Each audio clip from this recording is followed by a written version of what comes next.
Oi, gente querida. Hoje eu estou emocionado por diversas razões. A primeira delas que hoje eu estou trazendo aqui a última mensagem desta série chamada A Revelação do Mistério do Apocalipse. Estou muito feliz de ter feito essa série. O impacto que ela causou foi muito grande, foi uma grande bênção, mas não fique preocupado. Este é o tema do meu coração. Eu falo sobre muitas coisas, mas eu sempre vou falar sobre o Apocalipse. Tem muita coisa para pregar, vou falar sobre as 7 igrejas numa outra série, mas esta é a última série. Então, depois disso eu vou falar de outras séries, mas em breve voltarei a falar do tema, tá? O tema da mensagem de hoje, gente, é a esposa do Cordeiro e a Nova Jerusalém.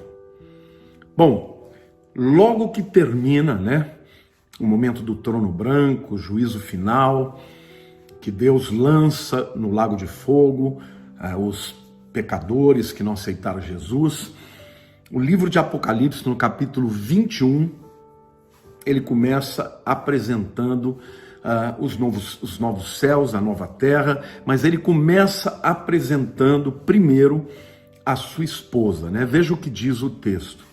Está lá em Apocalipse 21, 1 e 2. Vi novo céu e nova terra, pois o primeiro céu e a primeira terra passaram, e o mar já não existe. Vi também a cidade santa, a nova Jerusalém, que descia do céu, da parte de Deus, ataviada como noiva, adornada para o seu esposo.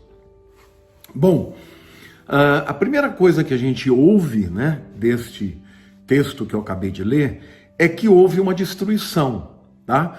O antigo céu e a antiga terra já não existe mais. Mateus 24, 35 diz assim: passará o céu e a terra, porém as minhas palavras não passarão. 2 Pedro, capítulo 3, versos 10 e 11 diz assim: virá, entretanto, como ladrão o dia do Senhor, no qual os céus passarão com um estrepitoso estrondo, e os elementos se desfarão abrasados, também a terra e as obras que nela existem serão atingidas, visto que todas estas coisas hão de ser assim desfeitas. Deveis ser tais como os que vivem em santo procedimento e piedade. Então, a gente percebe, que entre o capítulo 20 e o capítulo 21, houve a destruição ou a renovação dos céus e da terra. Então, obviamente, a terra que nós vamos habitar não é a mesma terra que nós estamos habitando agora. E os céus, que fala do firmamento e tudo mais, também não serão os mesmos, tá? A segunda coisa que a gente vê nesse texto é a descrição da cidade. Aliás, a descrição da cidade, a cidade é chamada da noiva, mas não é só a noiva, a cidade e aqueles que moram nela, Porque quando João vê a cidade, a glória, o esplendor, a beleza, a refulgência, o brilho, é tão maravilhoso que ele compara a uma noiva, adornada, toda vestida para o dia do casamento. Então, vamos começar a ver aqui nesse texto, porque de Apocalipse 21, versículo 3, até capítulo 22, verso 5, é uma descrição desta cidade, tá? Quem são os ocupantes? Em primeiro lugar, a gente vai ver aqui da cidade de Nova Jerusalém. Bom, em primeiro lugar, o Pai. Apocalipse 4, versos 2 e 3 dizem assim: imediatamente eu me achei em espírito, aqui é João vendo o céu, e eis armado no céu um trono, e no trono alguém sentado, e este que se acha sentado é semelhante no aspecto à pedra de jaspe e de sardônio, e ao redor do trono há um arco-íris, semelhante no aspecto à esmeralda. Essa é a pessoa de Deus, o trono está ali, quem está sentado no trono é o próprio Deus. Então, meu querido, Deus estará governando a nova cidade também. Quem mais estará? O Filho. Apocalipse capítulo 5, versículo 6 diz assim: então vi no meio do trono e dos 4 seres viventes e entre os anciãos de pé, um cordeiro como tendo sido morto. Ele tinha 7 chifres, bem como 7 olhos, que são 7 Espíritos de Deus enviados por toda a terra. Queridos, na verdade, João ele está vendo onde está o trono de Deus e do Cordeiro. Esse trono já é na Nova Jerusalém. A Jerusalém já está numa outra dimensão. Só que lá no Apocalipse 21, João vê essa Nova Jerusalém vindo para a dimensão física que nós vivemos, tá? Mas aonde Deus habita agora já é na Nova Jerusalém, onde está o trono de Deus, onde está o trono do Cordeiro.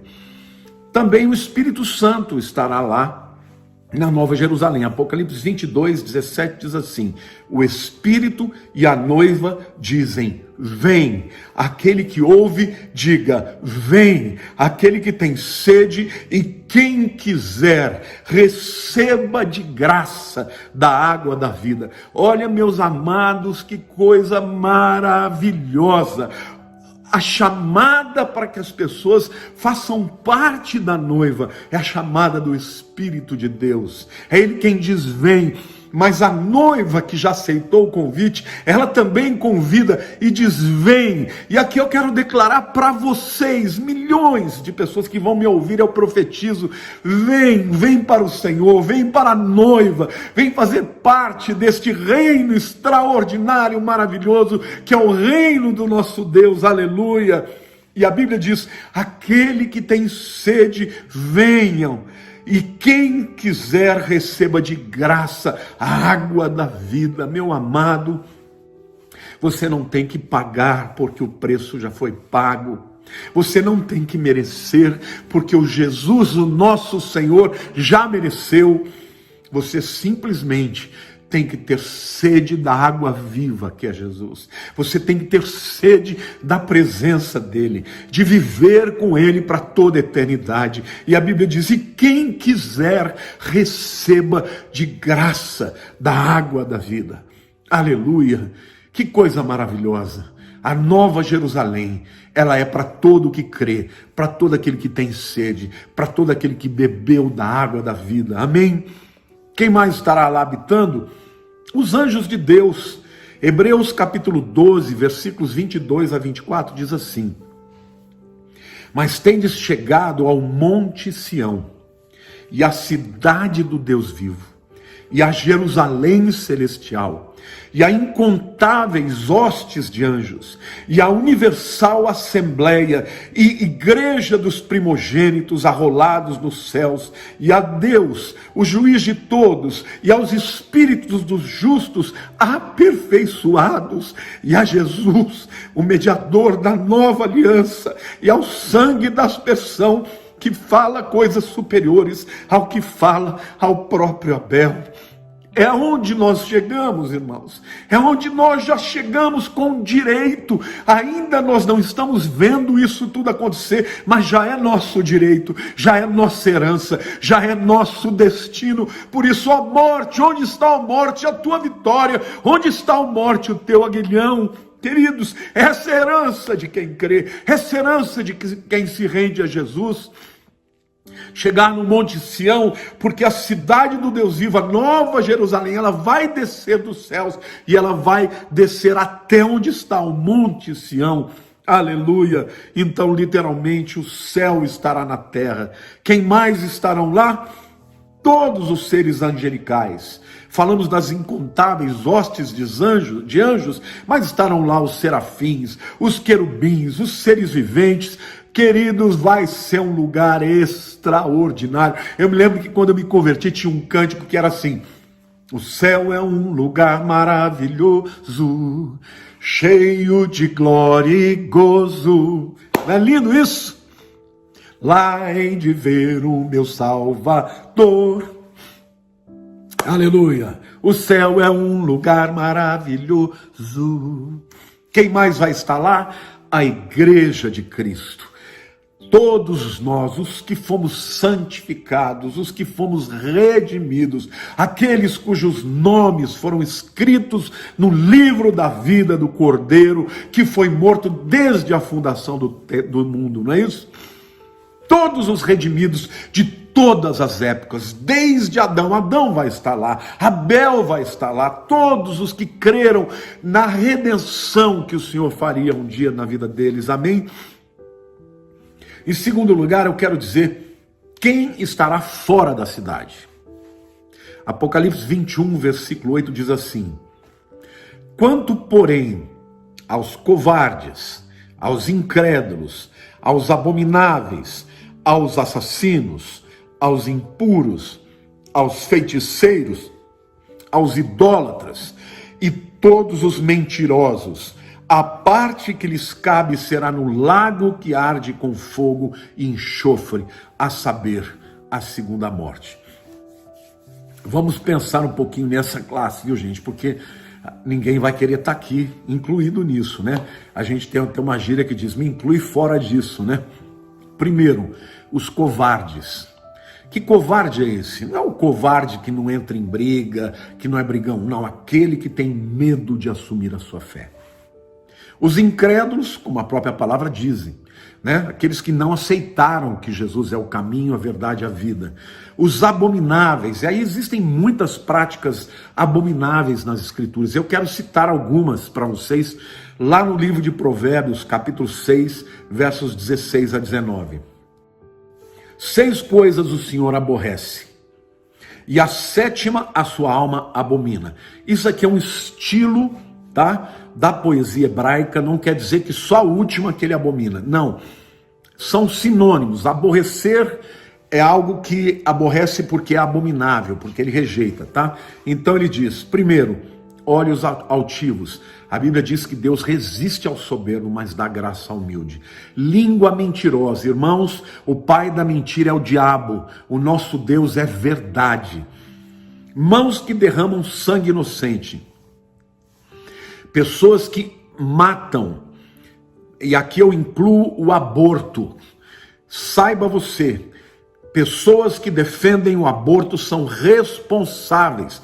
Autoridades que aprovam o aborto são responsáveis, porque estão derramando sangue inocente. Pessoas que fazem guerra por conquista terrena, por território, não entrarão no reino dos céus, a menos que se arrependam, porque se houver arrependimento, Deus perdoa todos os pecados. Onde abundou o pecado, superabundou a graça. Mas permanecer nesses pecados é não entrar neste lugar maravilhoso que é o novo céu e nova terra, a nova Jerusalém. Quem mais? Coração que trama projetos iníquos.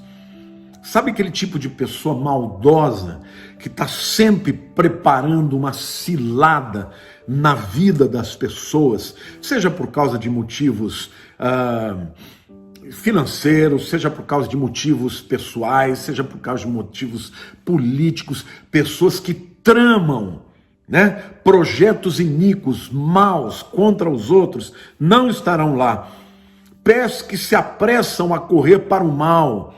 Aqui fala dos indivíduos, não aquele indivíduo que cai em pecado porque foi tentado ou porque cedeu à tentação de Satanás. Não, aquele que dentro do seu coração já é um coração maligno e já deseja a coisa errada, que corre na verdade, né, para o mal. Testemunha falsa. É aquela pessoa que por qualquer motivo, seja por dinheiro, seja por interesse, seja por ódio, né, mente, fala mal dos outros para destruir as reputações. Quem mais? Quem profere mentiras, né? Testemunha falsa que profere mentiras e o que semeia contenda entre irmãos. É aquele fofoqueiro, né? Aquele fofoqueiro que chega, ao invés de encobrir as transgressões do irmão, não, vai lá e revela para ver o circo pegar fogo, para ver, né, o pau comer, como a gente diz na gíria, vamos dizer assim. Então aqui tem uma lista de pessoas que a Bíblia diz que não entrará, tá? Covardes, incrédulos, abomináveis, depois ele fala de assassinos, Impuros são pessoas que vivem em pecado na área de imoralidade. Feiticeiros, e aqui dentro a palavra feiticeiros no grego é pharmakeia. Isso inclui droga, ou seja, porque naquela época os feiticeiros eles usavam de drogas para invocar demônios. Então, se você está achando que está tudo bem fumar um baseado, né, cheirar uma coca e achar que você vai entrar no céu desse jeito, meu querido, pense muito bem, porque é melhor você pedir a Jesus para te libertar e não andar nesse pecado, porque os feiticeiros, e esta palavra tem a ver com drogas, certamente não estarão no reino dos céus. Os idólatras, aqueles que fazem ídolos na sua vida, colocam em primeiro lugar qualquer pessoa, qualquer coisa na frente de Deus, e os mentirosos. Alguém vai me dizer, pastor, mas esses pecados aí eu já cometi alguns deles. É verdade. Todos nós podemos ter cometido, ou ainda podemos até cometer um ou outro desses pecados. Mas aqui fala de pessoas que andam nesse pecado. A Bíblia diz que se você diz que não comete pecado, você é mentiroso e a verdade não está em você. Mas se você andar em pecado, aí então você não está em Deus. Amém? Essa é a diferença. Em terceiro lugar, eu quero falar da localização da cidade. Alguns acreditam que a Nova Jerusalém, que desce dos céus, ela vai ficar, na verdade, como se fosse suspensa no ar. E a nova terra é que será um satélite dela. A nova terra, a terra de hoje, ela gira em torno do sol. A nova terra vai girar em torno da Nova Jerusalém. Essa é uma das teorias. Mas há uma outra teoria que diz que não, que a Nova Jerusalém chega e desce no Monte Sião, literalmente, e, portanto, a terra, a nova terra, será, na verdade, também o novo céu. Eu, pessoalmente, acredito mais nessa interpretação, tá bom? E qual vai ser o tamanho dessa cidade, gente?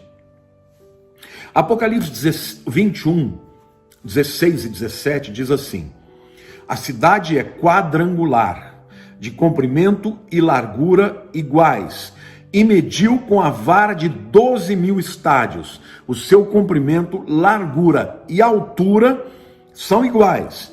Mediu também a sua muralha, 144 côvados, medida de homem, isto é, de anjo.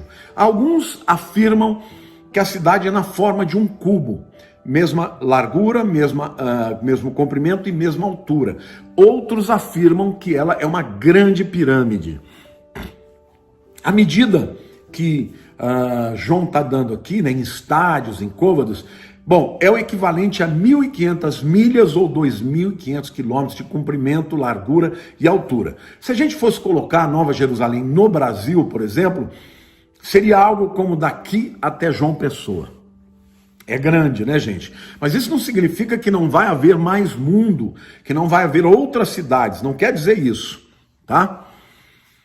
Mas os crentes morarão na Nova Jerusalém e poderão sair, porque as suas portas estarão abertas sempre para o mundo, para conquistar, para plantar, para construir, para fazer coisas, né?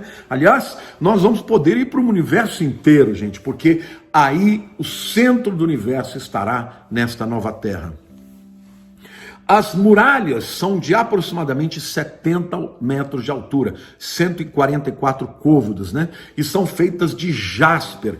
Apocalipse 21, versos 17 e 18 diz o seguinte: mediu também a sua muralha 144 côvados, medida do homem. Um côvado é mais ou menos do cotovelo até a ponta do dedo. Vamos falar aí de aproximadamente 45 a 50 centímetros. Então, a muralha é de aproximadamente 70 metros de altura, né? A estrutura da muralha é de jaspe. Também a cidade é de ouro puro, semelhante ao vidro límpido. Que coisa maravilhosa, gente. Que coisa extraordinária. Os portões da cidade são 12 portões. 3 para o norte, 3 para o sul, 3 para o leste, 3 para o oeste. Apocalipse 21, 12 e 13 diz assim: tinha grande e alta muralha, 12 portas, e junto às portas 12 anjos, e sobre elas nomes inscritos, que são os nomes das 12 tribos dos filhos de Israel. 3 portas se achavam a leste, 3 ao norte, 3 ao sul e 3 a oeste. O versículo 21 diz: as 12 portas são 12 pérolas, e cada uma dessas portas de uma só pérola. A praça da cidade é de ouro puro, como vidro transparente. A Bíblia diz assim no versículo 25: as suas portas nunca, jamais se fecharão de dia, porque nela não haverá noite. Apocalipse 21, 25. Então, que coisa linda. Uma cidade enorme, com portas enormes. A porta da cidade é uma pérola, irmãos. A pérola inteira será a porta. Que tamanho de pérola, né, gente? E essas 12 portas estão divididas nos 4 cantos, né? Norte, sul, leste, oeste. E a Bíblia diz que elas nunca ficarão fechadas, nem de dia, e não haverá noite, né? A Bíblia diz assim no versículo 25: as suas portas nunca jamais se fecharão de dia, porque nela não haverá noite. Ou seja, estarão sempre abertas. Isso significa que os moradores da Nova Jerusalém sairão e entrarão com toda a liberdade do mundo. A fundação, né? Quando a gente constrói alguma coisa grande, a gente precisa antes fazer a fundação. E a fundação desta cidade está lá em Apocalipse 21, versículo 14, depois 19 e 20, diz assim: a muralha da cidade tinha 12 fundamentos, e estavam sobre esses 12 nomes dos 12 apóstolos do Cordeiro. O versículo 19 do capítulo 21 diz assim: os fundamentos da muralha da cidade estão adornados de toda espécie de pedras preciosas. O primeiro fundamento é jaspe, o segundo é de safira, o terceiro de calcedônia, o quarto de esmeralda, o quinto de sardônio, o sexto de sárdio, o sétimo de crisólito, o oitavo de berilo, o nono de topázio, o 10º de crisópaso, o 11º de jacinto e o 12º de ametista. Que coisa tremenda, gente. 12 tipos de fundações ou fundamentos, né? A fundação inteira vai ter 12 camadas dessas pedras preciosas, e o texto diz que elas serão cravejadas de outras pedras, de brilhantes, de outras pedras preciosas, né? Maravilhoso.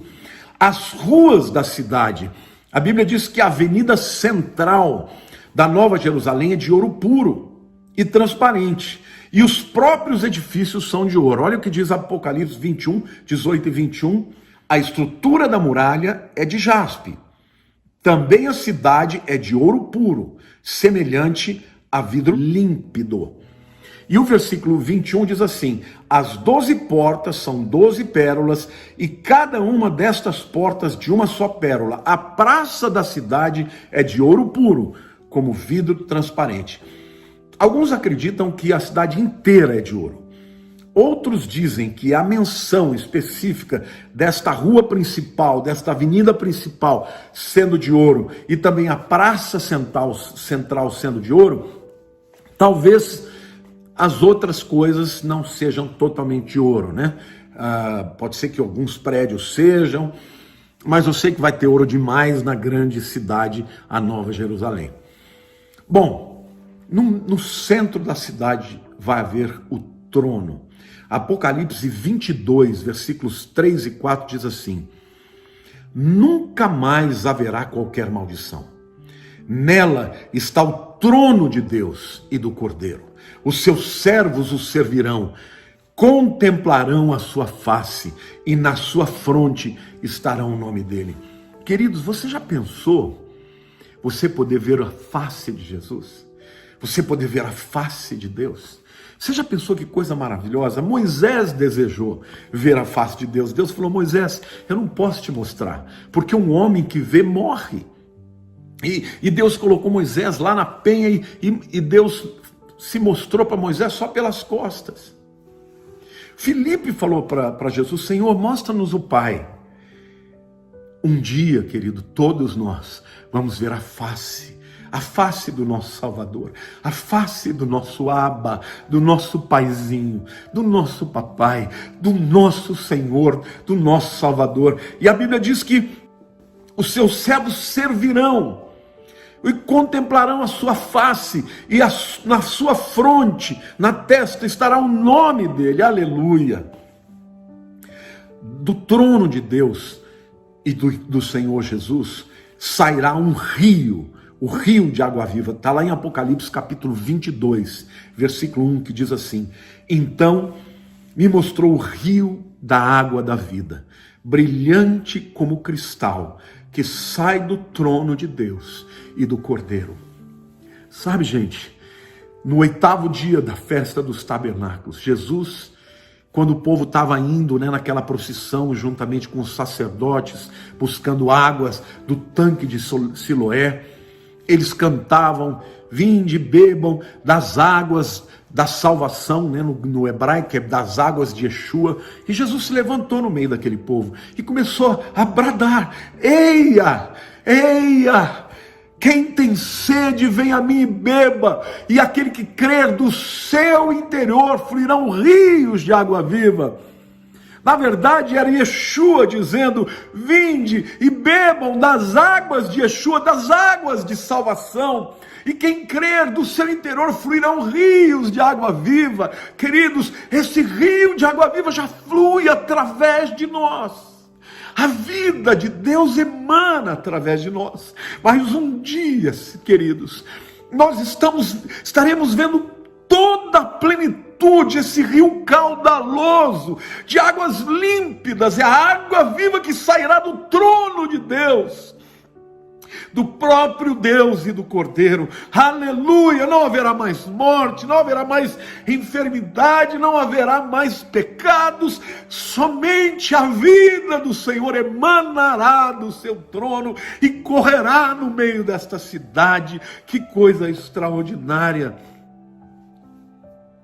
Lá na cidade também, na praça principal, haverá a árvore da vida. No versículo 22 diz: no meio da sua praça, de uma e de outra margem do rio, estará a árvore da vida. Quer dizer, fica claro que haverá mais de uma árvore, tá? Provavelmente várias árvores, da vida, que produz 12 frutos, dando seu fruto de mês em mês, e as folhas da árvore são para cura dos povos e das nações.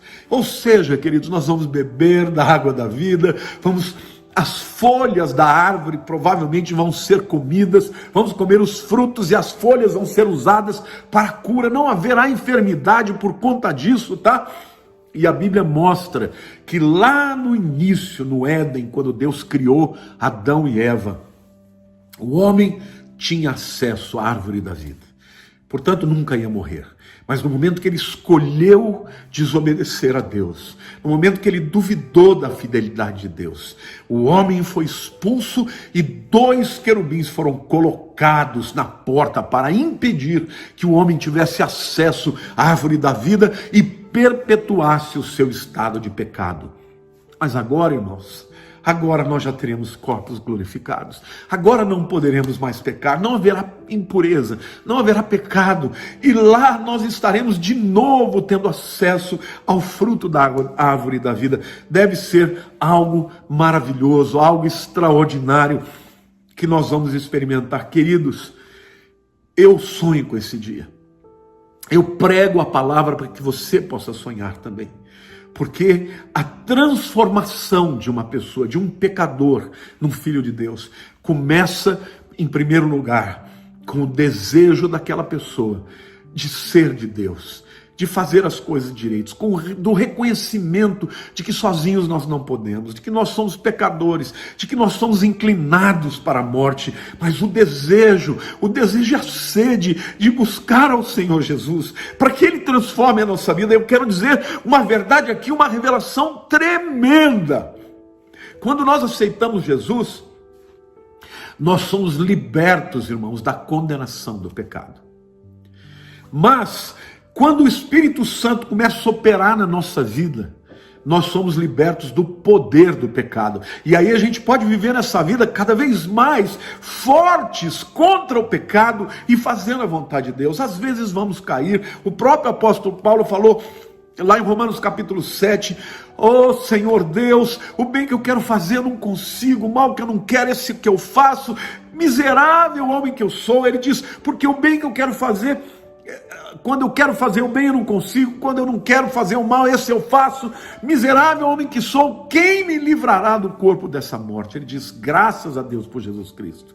Então ele está reconhecendo que ele é um pecador, mas ele também reconhece que o Espírito Santo em nós intercede por nós, nos dá poder para vencer o pecado. Então, o primeiro estágio da redenção, irmãos, é o estágio em que nós somos redimidos da condenação do pecado. Se você já aceitou Jesus, você tem o teu nome escrito no livro da vida e você estará com o Senhor na Nova Jerusalém. Mas o segundo estágio da redenção é esse processo de santificação em que o Espírito Santo vai nos dando capacidade para vencer o pecado. Mas haverá um terceiro estágio, que é o estágio em que nós seremos livres da presença do pecado. É ali, na Nova Jerusalém, quando não haverá mais pecado, amém, irmãos? E por isso poderemos comer da árvore da vida e usar da água da vida e também das folhas da árvore da vida, que são cura para as nações. Ali na Nova Jerusalém também será o centro de toda a adoração. Apocalipse 21, versículo 22 diz assim, nela não vi santuário, porque o seu santuário é o Senhor, o Deus Todo-Poderoso e o Cordeiro. Hoje, irmãos, nós somos o templo do Espírito Santo, porque hoje o Espírito Santo habita em nós. Mas naquele tempo, vocês podem imaginar, milhões e milhões e milhões de salvos, de pessoas que vão olhar, nós vamos olhar um para os outros e vamos dizer, éramos pecadores, mas o Cordeiro nos perdoou. Então nós vamos estar diante dele, diante daquele que é o nosso Senhor, o nosso Salvador, e nós vamos adorá-lo. E a Bíblia diz que não vai precisar ter templo, porque em qualquer centímetro, em qualquer lugar, o espírito de adoração estará no cântico, estará no louvor, na gratidão, no serviço, na adoração, na exaltação ao Senhor. E o seu santuário é o Senhor Deus Todo-Poderoso e o Cordeiro, e o Espírito de Deus estará, a Trindade estará presente. Quais são as atividades deste lugar maravilhoso da Nova Jerusalém? Primeiro, será um lugar de aprendizado. 1 Coríntios capítulo 13, versículo 9 e 10 diz o seguinte, porque em parte conhecemos e em parte profetizamos. Quando, porém, vier o que é perfeito, então o que é em parte será aniquilado. A palavra de Deus também diz, a vida eterna é essa, que te conheçam como único Deus. Queridos, por toda a eternidade, nós vamos receber por osmose a revelação, a instrução, o conhecimento. O próprio Deus falará dentro de nós. E hoje, por mais que conheçamos a palavra, ainda vemos de maneira imperfeita, de maneira parcial, temos interpretações diferentes. Naquele dia, não. Todo mundo terá a revelação completa, então será um lugar de instrução, e nós não só conheceremos as coisas sobre Deus, como Ele criou o universo, os universos que existem, as diversas dimensões, tudo da história, nós saberemos a guerra de Satanás contra Deus, nós saberemos de tudo. E infinitamente, ao longo da eternidade, estaremos aprendendo e absorvendo. Quanto mais conhecemos a Deus, mais conheceremos a verdade. O céu, meus amados, será um lugar de muita música, de muita adoração, de muito louvor. Apocalipse capítulo 14, versículo 3 diz assim, entoava um novo cântico diante do trono, diante dos 4 seres viventes e dos anciãos. E ninguém pôde aprender o cântico, senão os 144 mil que foram comprados da terra. Aqui é contra aqueles 144 mil judeus chegam na presença de Deus nos céus e começam a cantar um cântico novo que ninguém conhecia, a não ser eles que estavam cantando. O céu é lugar de muita cantoria e muita adoração. No capítulo 15, versos 2 e 3, a gente tem o cântico dos remidos. Vi como um mar de vidro, mesclado de fogo, e os vencedores da besta, da sua imagem e do número do seu nome, que se achavam em pé no mar de vidro, tendo harpas de Deus, e entoavam o cântico de Moisés, servo de Deus, e o cântico do Cordeiro, dizendo: grandes e admiráveis são as tuas obras, Senhor Deus Todo-Poderoso, justos e verdadeiros são os teus caminhos, ó Rei das nações. Vai ter coral de anjos, vai ter coral de remidos, vai ter um coral de anjos com remidos, vai ter tempo de adoração, vai ter tempo de exaltação, queridos.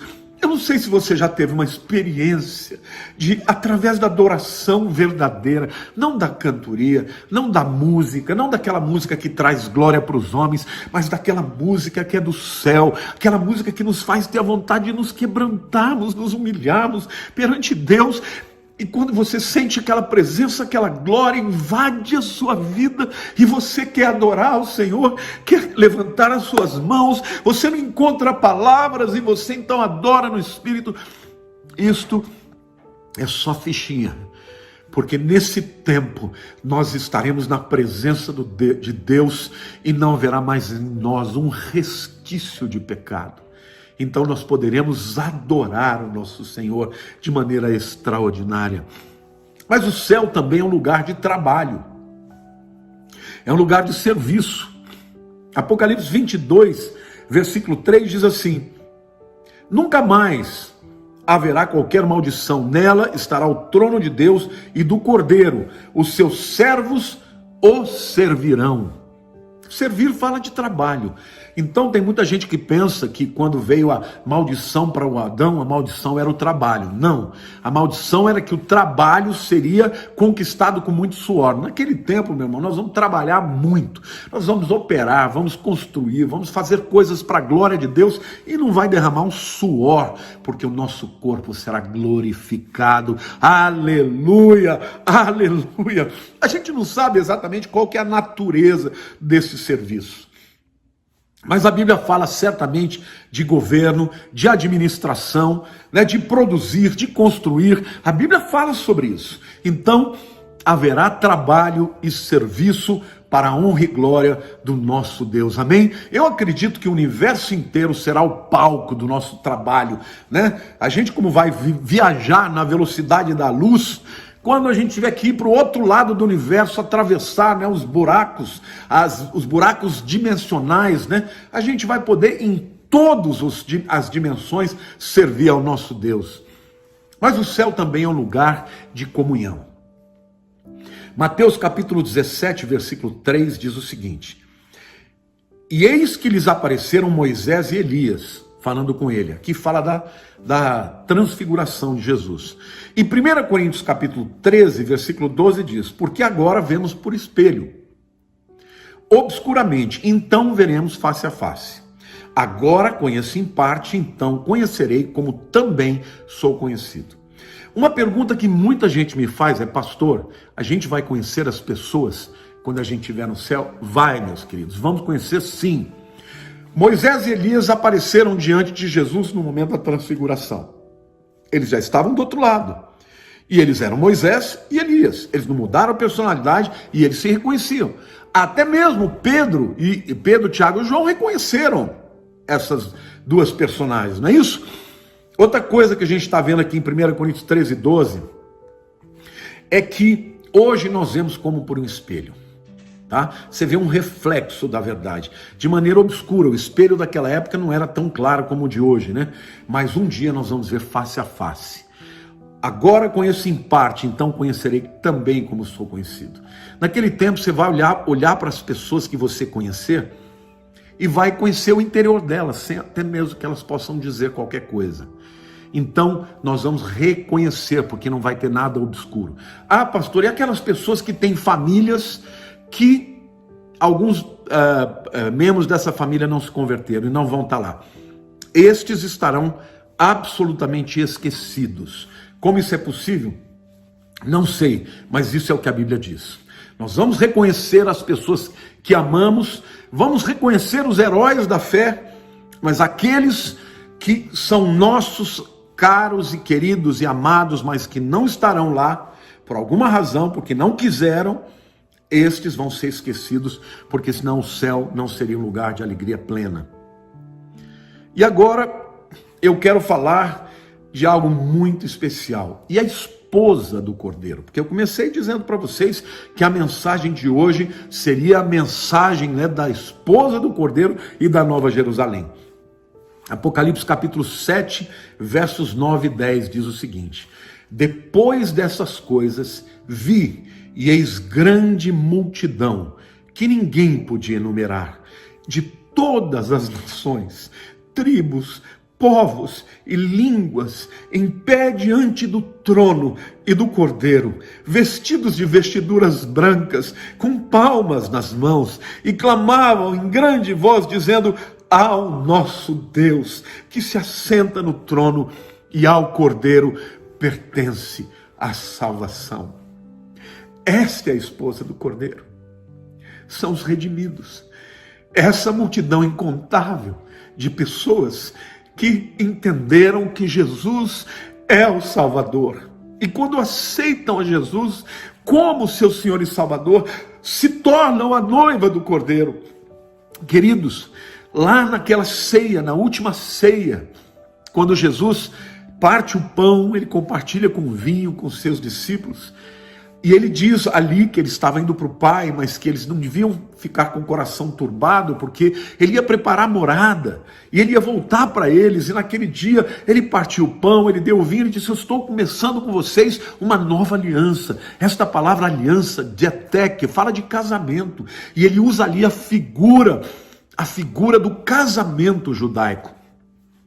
Vocês querem ver alguns aspectos dessa figura do casamento?